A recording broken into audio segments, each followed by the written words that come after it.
श्री शिवाय नमस्तुभ्यम। हर हर महादेव। आप सबको पता है कि सावन का बहुत ही पवित्र सा महीना चल रहा है और 4 अगस्त का दिन बहुत ही खास और महत्वपूर्ण है, क्योंकि इस दिन सावन का अंतिम चौथा सोमवार भी पड़ा है। इसी के साथ सावन मास की एकादशी का बहुत ही प्यारा सा दिन है।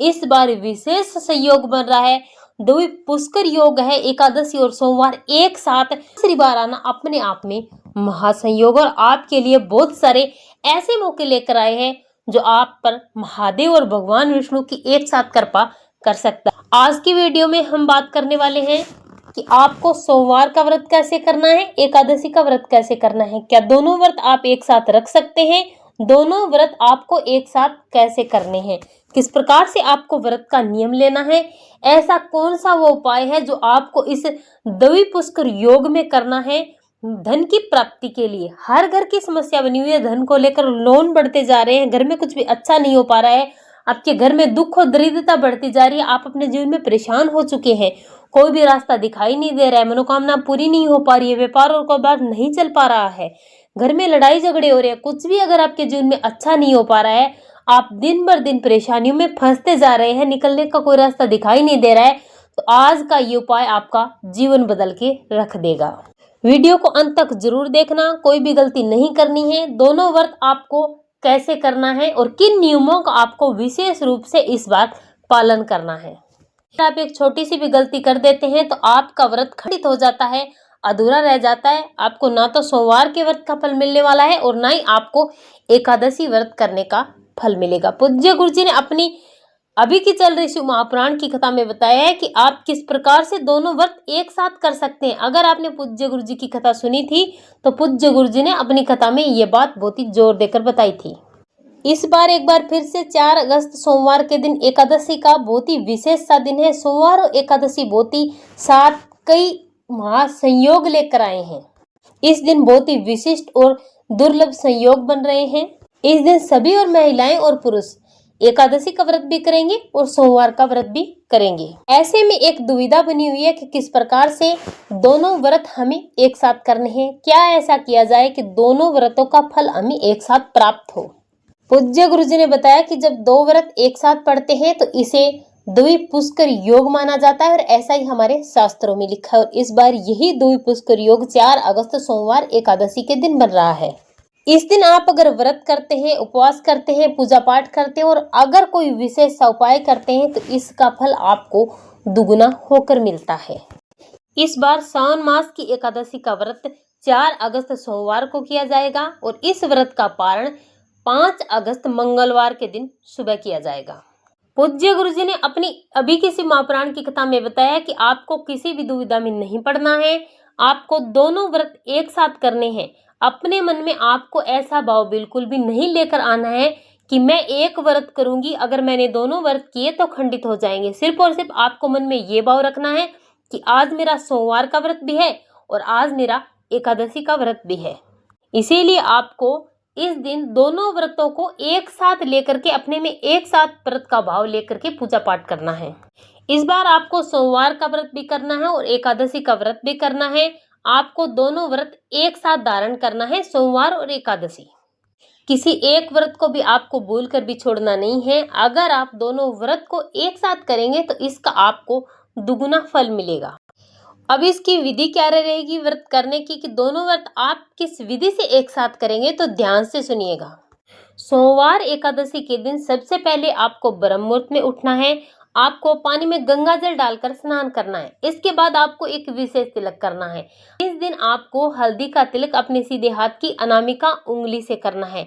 आप चाहें तो अपने मस्तक पर हल्दी का तिलक करें, फिर आप अपने दोनों कानों के पीछे तिलक करें और इसके बाद आपको अपने कंठ पे करना है। इसके बाद आपको अपनी नाभि में करना है। अगर आप ऐसे करते हैं तो आपके घर में लक्ष्मी का वास होता है, आपका शुक्र मजबूत होता है और धन आने के रास्ते खुल जाते हैं।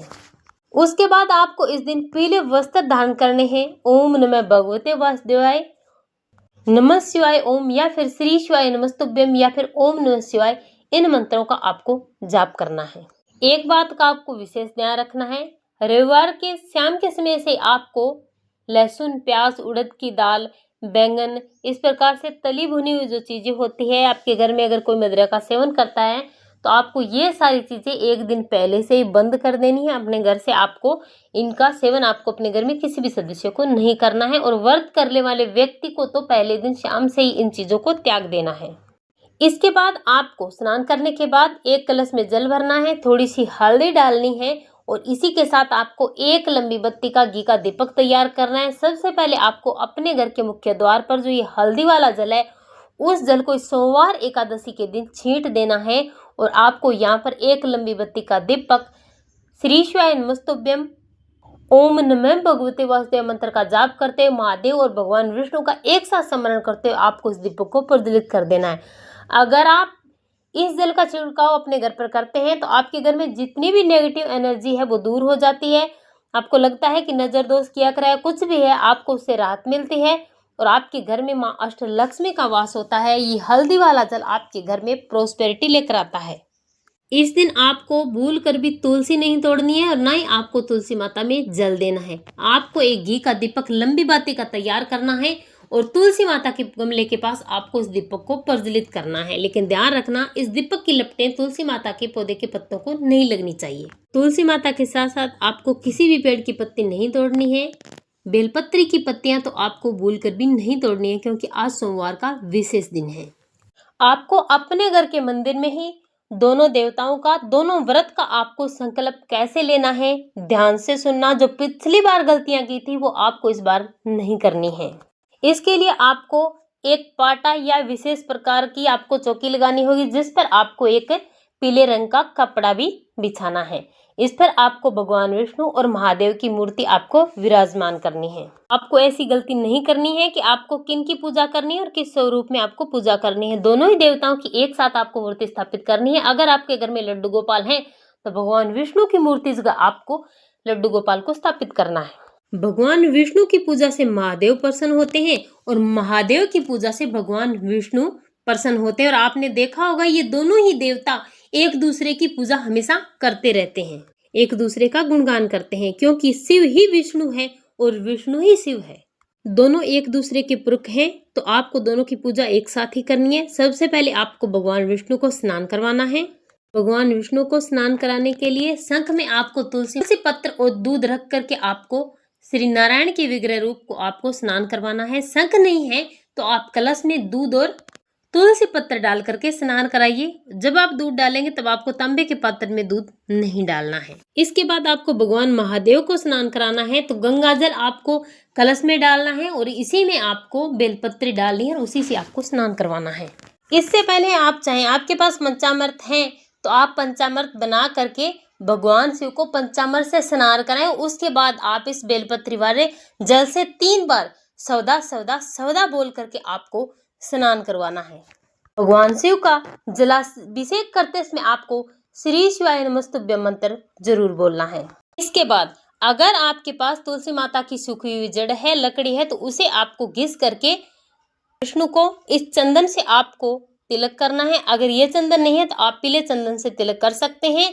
और अगर आपके पास बेलपत्री की लकड़ी या फिर बेलपत्री की जड़ है, उसे घिस करके आपको भगवान शिव को चंदन लगाना है। अगर आपके पास ये लकड़ी बेलपत्री की जड़ नहीं है तो ऐसी स्थिति में आपको भगवान शिव को पीला चंदन लगाना है। अपने हाथ की तीनों उंगलियों से आपको भगवान शिव की शिवलिंग पर त्रिपुंड बनाना है।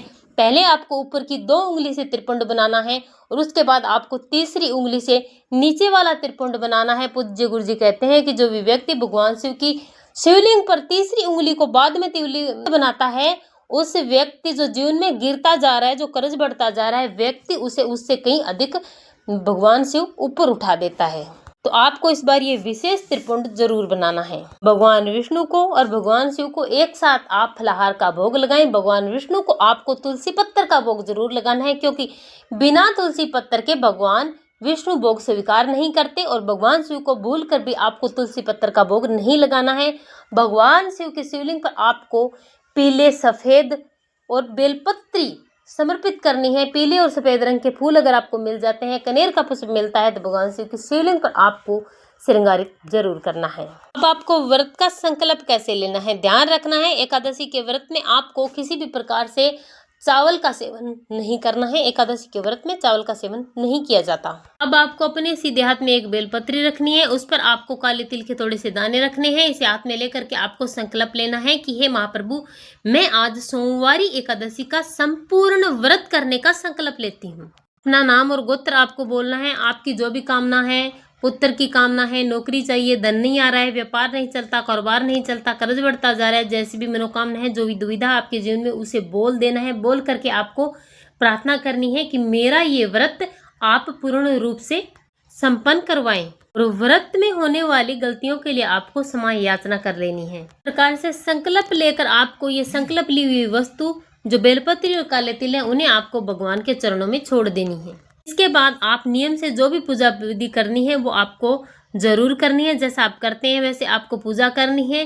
कोशिश करें कि आपको इस दिन एकादशी व्रत की कथा जरूर करनी है और सोमवार व्रत की कथा भी आपको जरूर सुननी है, यानी कि एकादशी और सोमवार दोनों की कथा आपको एक साथ जरूर सुननी है। आप चाहें तो एक सामने अखंड दीपक भी लगा सकते हैं। गाय माता की घी से आपको दोनों के सामने, भगवान विष्णु और महादेव के सामने एक अखंड दीपक लगाना है। अगर आप ऐसा करते हैं तो आपकी मनोकामना भी पूरी होती है, धन लक्ष्मी की प्राप्ति होती है। आपके घर में जो भी परेशानियां हैं, नजर दोष, किया कराया, नेगेटिव एनर्जी है, वो सब दूर हो जाता है और आपके घर का ऑरा इससे मजबूत होता है। अगर दिन और रात दीपक नहीं जला सकते तो आपको सामान्य तरीके से भगवान जी के सामने एक दीपक का दान करना है। इसके बाद आपको ओम नमः भगवते वासुदेव मंत्र का जाप भी करना है और इसके बाद आपको श्री शिवाय नमस्तुभ्यं मंत्र का कम से कम 108 बार जाप करना है। अगर आप इस सोमवार एकादशी के दिन श्री शिवाय नमस्तुभ्यं मंत्र का जाप 108 बार कर लेते हैं तो आपको आपकी मनोकामना शीघ्र ही पूर्ण हो जाती है, व्रत का फल आपको मिलता है। इसके बाद व्रत में आपको पूरे दिन अन्न ग्रहण नहीं करना है। आप फलाहार कर सकते हैं, दूध चाय पानी आप पी सकते हैं। शाम के समय भी आपको भोजन ग्रहण नहीं करना है। दूसरे दिन मंगलवार की सुबह 5 अगस्त को आपको व्रत के पारण के समय में इस व्रत का आपको पारण करना है। इस दिन आपको शाम को तुलसी पत्र में भी दीपक जलाना है और बेलपत्री के पेड़ के नीचे भी आपको दीपक जरूर जलाना है, जिसमें भगवान शिव और मां पार्वती का वास होता है और एक साथ आपको आशीर्वाद मिलता है। इस प्रकार से ये है व्रत करने का नियम। अब जान लेते हैं उस धन लक्ष्मी वाले उपाय की जो आपको करना है जरूर, जिससे आपके घर में 100 नहीं 200% धन आना शुरू हो जाएगा। उसके लिए तांबे के पात्र में जल लेना है। एक कमलगट्टा आपको इसी पात्र में डाल देना है। इस कलश को उठाकर चले जाना है। सोमवार एकादशी के दिन महादेव के मंदिर में शिवलिंग के पास उत्तर दिशा की तरफ आपको अपना मुख कर लेना है। 1 लोटा जल महादेव की शिवलिंग पर श्री शिवाय नमस्तुभ्यं मंत्र का जाप करते हुए समर्पित कर देना है। जल समर्पित करने के बाद माता रानी के हस्तकमल पर अपने दोनों हाथ रख के अपनी मनोकामना करनी है। नाम और गोत्र बोलना है। महादेव के शिवलिंग के सामने आपको बैठ करके 108 बार श्री शिवाय नमस्तुभ्यं मंत्र, या फिर अगर आप महिलाएं हैं तो नमः शिवाय मंत्र, अगर आप पुरुष हैं तो ओम नमः शिवाय मंत्र, इनमें से किसी भी मंत्र का आपको 108 बार जाप करना है। अगर आप ऐसा करते हैं तो आपकी मनोकामनाएं शीघ्र ही पूरी हो जाती है, आपके जीवन में आ रही समस्याएं दूर हो जाती है और भगवान महादेव की कृपा आप पर हमेशा बनी रहती है। शिव मंदिर में आपको 1 गोलबाती का घीगत दीपक भी आपको जरूर जलाना है, भूलना नहीं है। सोमवार एकादशी के दिन प्रदोष काल में पूजा का बहुत ही विशेष महत्व है। अगर आप सोमवार एकादशी के दिन प्रदोष काल में भगवान शिव की पूजा करते हैं, महादेव के मंदिर में 1 दीपक 1 लोटा जल अगर समर्पित कर देते हैं तो आपके घर में कभी भी किसी भी सदस्य को पीछे मुड़कर देखने की जरूरत नहीं पड़ती। श्री शिवाय नमस्तुभ्यं। हर हर महादेव।